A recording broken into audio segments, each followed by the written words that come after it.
بسم اللہ الرحمن الرحیم الحمد للہ رب العالمین الصلاة والسلام علی محمد وعلی آلہ واصحابہ اجمعین.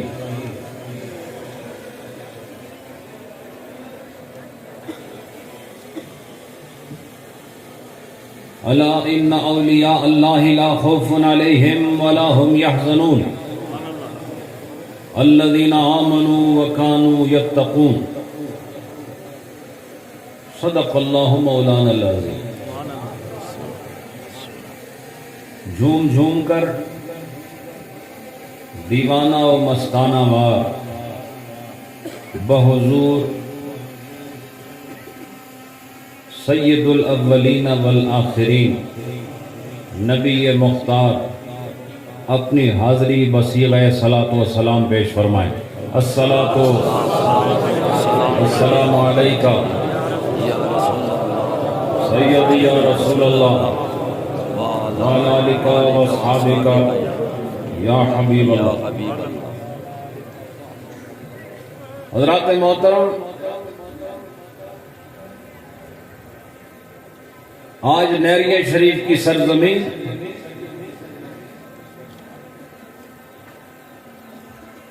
جن کاملین کے قدوم میمنت سے معزز ہو کر شادکام ہوئی،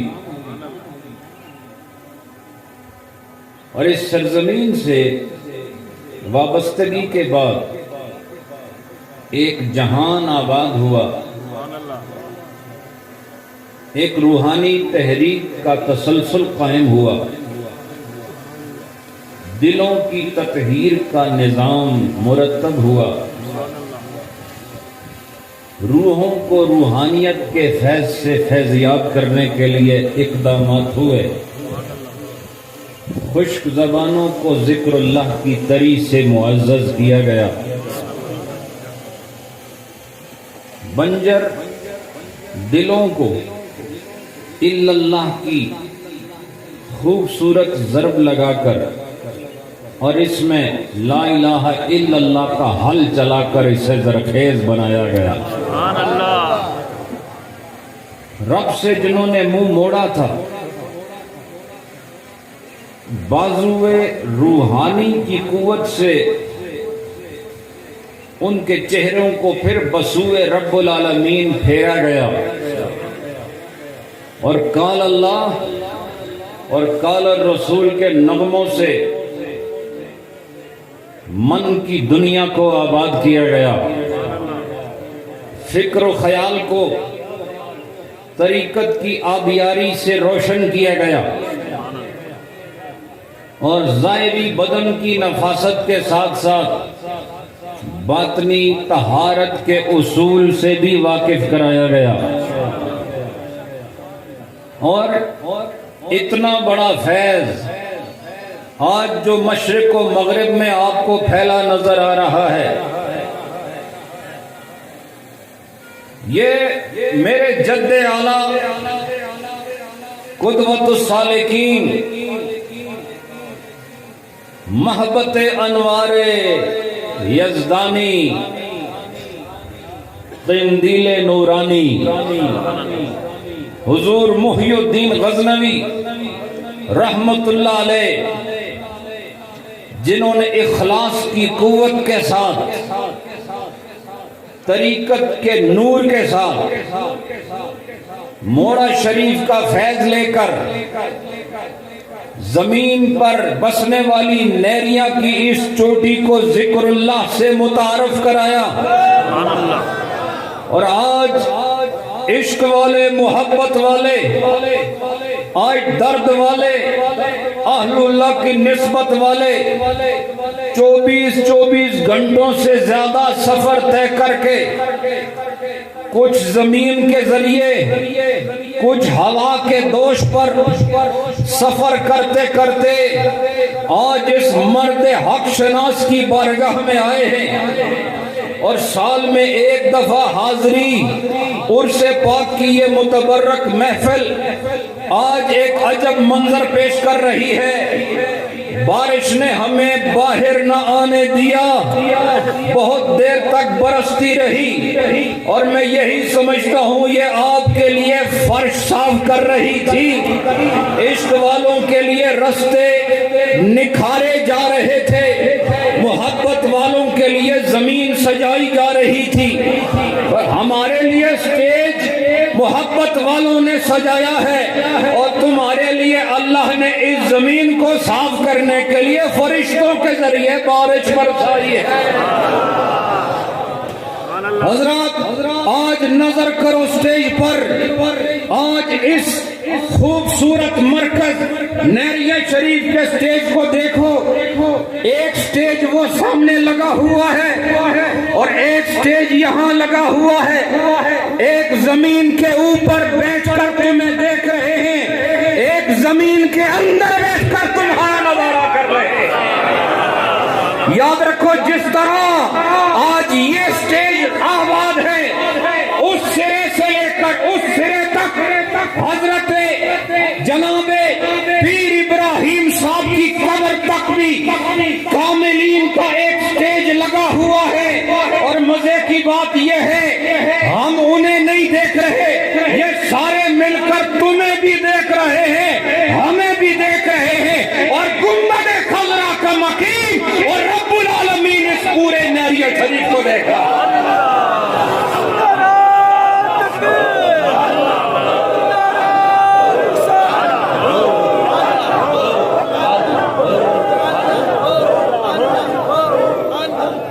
حضرات اللہ رب العالمین نے، اگر میں اپنی زندگی کو دیکھوں تو میں بچپن سے مسافری کی زندگی گزار رہا ہوں، میں نے ایک صبر آزما منزل طے کی ہے۔ حضرات میں صاحبزادوں کی طرح سونے کے نوالے کھا کر آج آپ کے سامنے کھڑا نہیں ہوں، میں نے بہت ساری مسافری دیکھی ہے، اور میں یہ کہنا چاہتا ہوں کہ شیخ العالم کی بارگاہ میں کئی دفعہ گیا، لیکن مجھے رد کیا جاتا رہا، مجھے واپس بھیجا جاتا رہا، اس لیے نہیں کہ وہ مجھے پسند نہیں کرتے تھے، بلکہ وہ ایک کامل ولی ہے اور اپنے بیٹے کو بے کمال نہیں دیکھنا چاہتے، وہ یہ دیکھنا چاہتے تھے میرے بعد اس بڑے چمن کی آبیاری اگر میرا بیٹا نہ کر سکے تو یاد رکھو ان کی نظر میں وہ بیٹا نہیں ہو سکتا تھا۔ میں نے جب ساری منزلیں طے کر لی، میرے شیخ نے مجھے سینے سے لگا لیا۔ سمجھ آ رہی آپ؟ بیٹھو بھائی، ٹائم نہیں ہے۔ حضرات جب میں تیار ہو گیا، ان کی نظر میں مکمل ہو گیا، ان کی نظر میں باشعور ہو گیا، اور ان کی نظر میں ان کی مسند پر بیٹھنے کا اہل ہو گیا، تو اسی سٹیج پر ہزاروں کے سامنے میرا نام لے کر دستار محبت و خلافت میرے سر پہ سجا کر یہ سند عطا فرما دی۔ اب چاہے کوئی بھی تمہاری مخالفت کرے، چاہے تمہارا سگا خون ہی اگر تمہارا مخالف کیوں نہ ہو جائے، جا تیرے سر پر صدیقی پیر کی دستار سجا دی گئی۔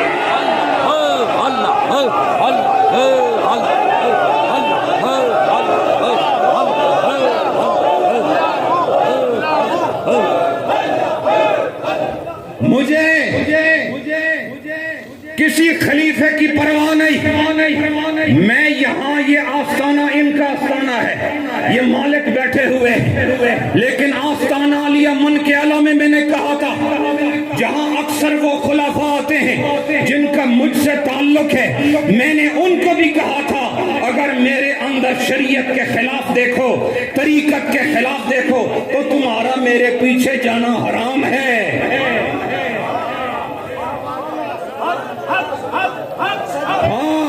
اور اگر میں اس راستے پر چل رہا ہوں جو اللہ کا راستہ ہے، جو مصطفیٰ کا راستہ ہے، اور جو والیان نہریہ شریف کا راستہ ہے، تو پھر میرے پیچھے نہ چلنا بھی بڑی گمراہی ہے۔ اب میں نے فیصلہ کرنے کے ان چاچوں کو کہا کہ آپ فیصلہ کریں، نہ بزرگوں کو کہا میں آپ کو کہتا ہوں تم خود فیصلہ کرو۔ اگر میں اس راستے پر چل رہا ہوں تو یاد رکھو پھر مجھے کسی کی پرواہ نہیں ہے۔ اور پیر وہ نہیں ہوتا جس کے پیچھے 10,000 کا مجمع ہو، جس کے پیچھے 1,000 خلیفوں کی قطار لگی ہو۔ ارے مرد درویش محی الدین غزنوی کی طرح تنے تنہا نیریا کی چوٹی پر اکیلا بیٹھ کر اعلان کرتا ہے میرا کام تمہیں جمع کرنا نہیں، نیک لا الہ الا اللہ۔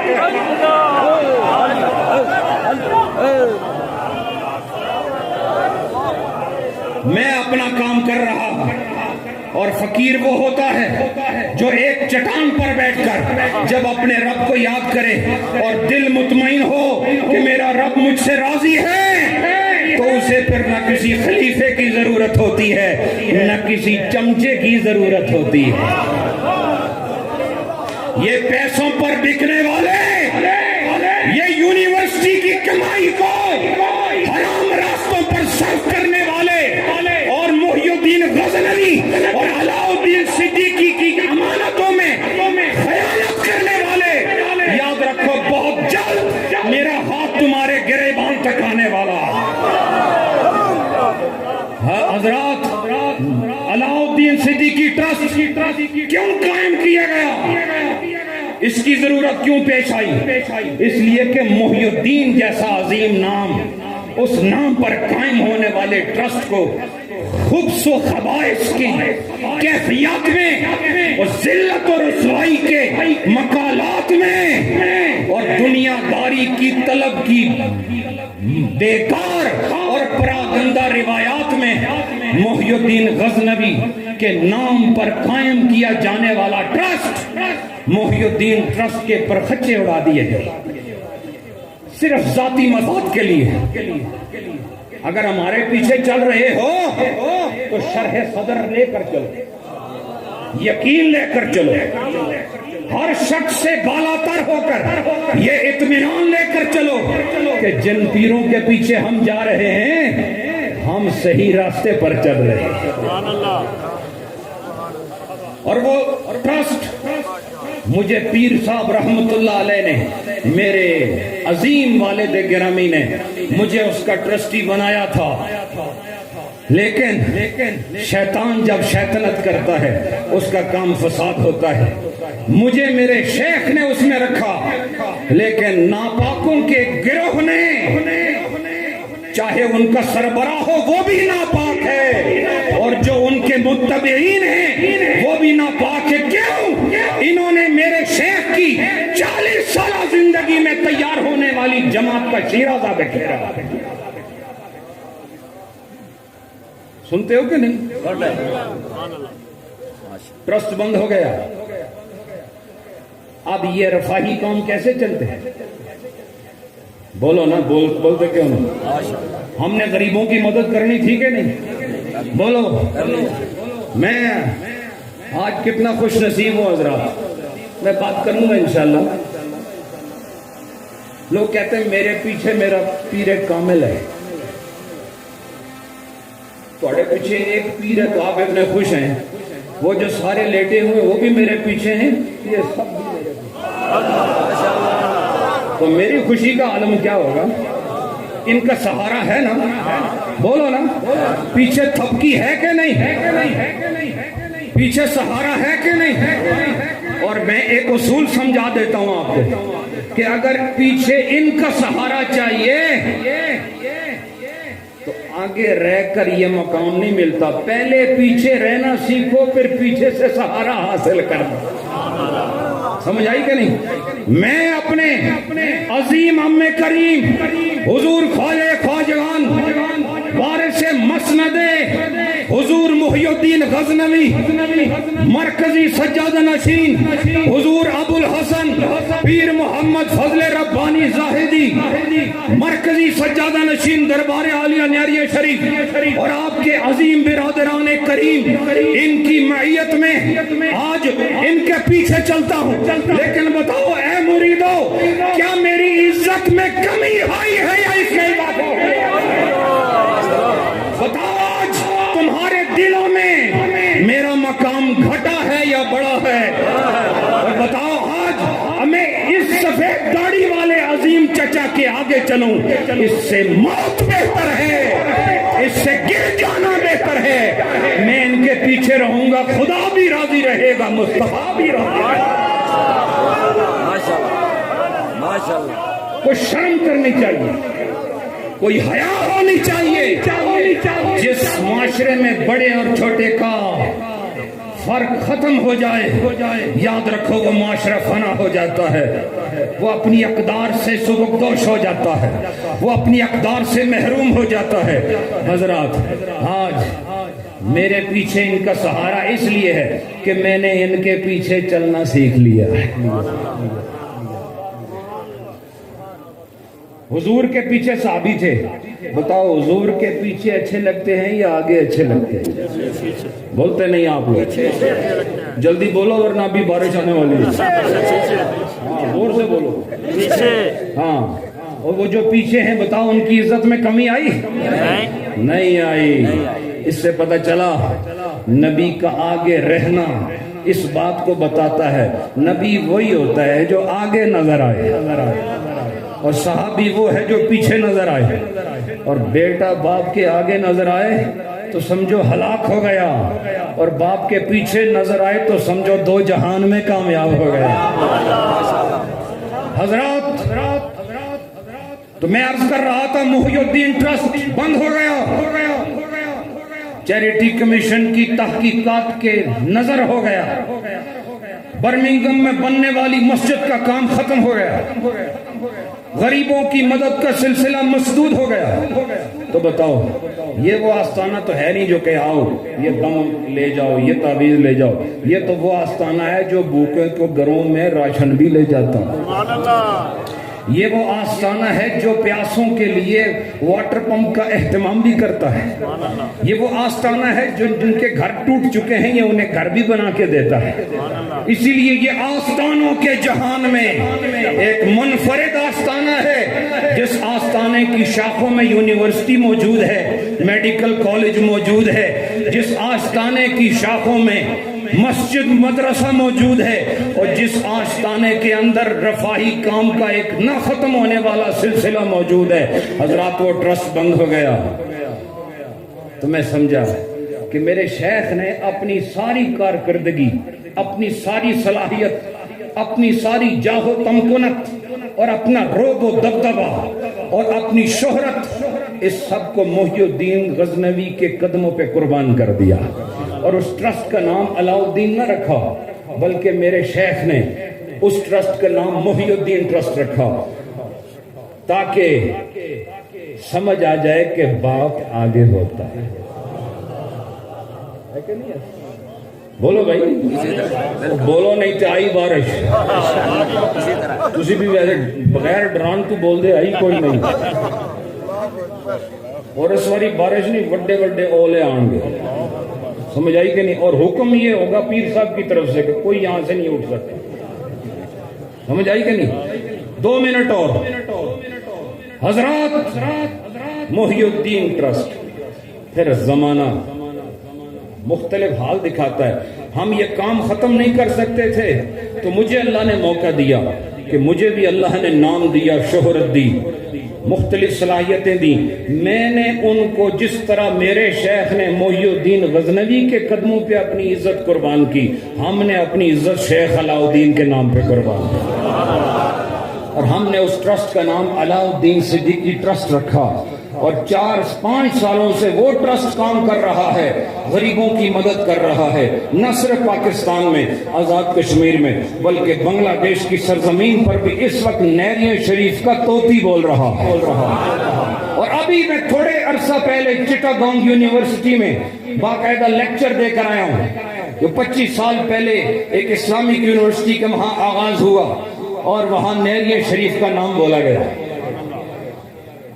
اور پھر ان کیمپوں میں مدد کی گئی۔ پھر نتیجہ کیا ہوا؟ آخر میں نتیجہ یہ ہوا کہ اللہ نے کرم فرمایا، محی الدین جس طرح اپنی قبر میں زندہ ہیں، ان کے نام پر چلنے والا محی الدین ٹرسٹ بھی پھر زندہ ہو گیا۔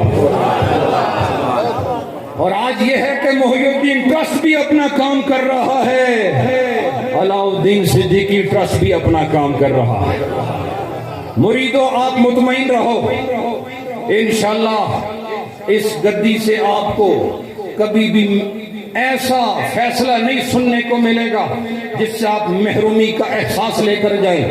یہ گدی آپ کی عزت کی ضمانت دینے والی گدی ہے، یہ گدی آپ کو پچھلی رات خدا سے مانگ مانگ کے دینے والی گدی ہے۔ دعا کرو یہ چمن آباد رہے، دعا کرو یہ کھلے ہوئے پھول جی بھر کے ان کی زیارت کرو، جی بھر کے انہیں دیکھو۔ یہ میرے محی الدین غزنوی کے چمن کے دمکتے پھول ہیں، واللہ باللہ باوضو کہہ رہا ہوں، ایک دفعہ یہ نہ رہے، بتاؤ مجھے اسٹیج کے اجڑے ہوئے اس اسٹیج کی صورت کو کس طرح دیکھو گے، کس طرح دیکھو گے؟ ان کی کمی کوئی پوری نہیں کر سکتا۔ آج علاء الدین صدیقی نہیں ہے نا، بظاہر نہیں ہے نا، تو لوگ مجھے کہتے ہیں شبیہ شیخ العالم اور بہت کچھ، لیکن پھر بھی مجھ سے وہ کمی پوری نہیں ہو سکتی۔ اور یہ جو ہستیاں بیٹھی ہیں ان کی کمی کون پورا کر سکتا ہے؟ کوئی پورا نہیں کر سکتا۔ یہ اپنے آپ میں ایک شخصیت اور ایک ہستی ہیں، ان کی کمی انہی سے پوری ہوگی۔ دعا کرو یہ رحمتوں کے سائے ہم پر سایہ فگن رہے، دعا کرو یہ چمن نیریاں شریف کا اسی طرح مہکتا رہے، اسی طرح دمکتا رہے۔ انشاءاللہ مثنوی کا فیضان بھی جاری ہے، نور ٹی وی کا فیضان بھی جاری ہے، غریبوں کی امداد کا سلسلہ بھی جاری ہے، وعظ و تبلیغ و ارشاد کا سلسلہ بھی جاری ہے۔ الحمدللہ روحانیت کے اصول کے مطابق ذکر و اذکار و ختم خواجگان و تزکیہ نفوس کا سلسلہ بھی جاری ہے۔ الحمدللہ آستانہ عالیہ نیریہ شریف اس پہاڑ کی چوٹی پر دور افتادہ مقام پر، جہاں بنیادی سہولتیں باقی آستانوں کے مقابلے میں بہت کم ہیں، لیکن یہاں آ کر پتہ چلتا ہے واقعی ولی اللہ جہاں بیٹھ جاتے ہیں وہاں خدا نظام متعارف فرما دیا کرتا ہے۔ اللہ پاک سلامت رکھے ان ہستیوں کو۔ اور میں صرف ایک شعر مثنوی کا پڑھوں گا تاکہ وہ رسم قائم رہے۔ رومی رحمت اللہ علیہ نے فرمایا کہ پیر کا ہاتھ تھامے بغیر یہ طریقت کا سفر طے نہیں ہو سکتا، کیونکہ اس سفر میں آفت بھی ہے، خطرہ بھی ہے۔ اس سفر میں آفت بھی ہے، خطرہ بھی ہے، اور جہاں آفت بھی ہو خطرہ بھی ہو وہاں سہارے کی ضرورت ہوتی ہے۔ اور رومی فرماتے ہیں کہ ایسا سفر جو روحانیت کا سفر ہو اور اس میں خطرہ بھی ہو، آفت مصیبت بھی ہو، وہاں تمہارے لیے دنیا دار سہارا نہیں ہو سکتا، وہاں تمہارے لیے سہارا اللہ کا نبی ہوتا ہے، نبی کے بعد صحابی ہوتا ہے، صحابی کے بعد اللہ کا ولی ہوتا ہے۔ پیر بغضی کے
برطانیہ سے، دیگر ممالک سے، پاکستان کے مختلف شہروں سے اور خلفائے کرام آستانہ عالیہ نیریہ شریف نے بہت سارے کلمات حضور محی الدین غزنوی، پیر ثانی لاسانی، حضور سیدی شیخ العالم اور پیر امام ربانی فاروقی، پیر نظام الدین قاسمی اور پیر عبدالغفار غزنوی، پیر محمد ابراہیم رحمۃ اللہ علیہ، ان سب اور مدفونین آستانہ عالیہ نیریہ شریف کے لیے کلام پڑھ کر ختم خواجان پڑھ کر بھیجے ہیں۔ میں رسم کے اعتبار سے دعا کیا کرتا ہوں، پیر صاحب کے حکم اور اجازت سے دعا کرتا ہوں، لیکن موسم کا تقاضا یہ ہے کہ آج وہ دعا بھی پیر صاحب فرمائیں گے انشاءاللہ۔ اگلے سال سے اگلے سال یہ بارش نہ ہوئی تو پھر میں دعا کر سکوں۔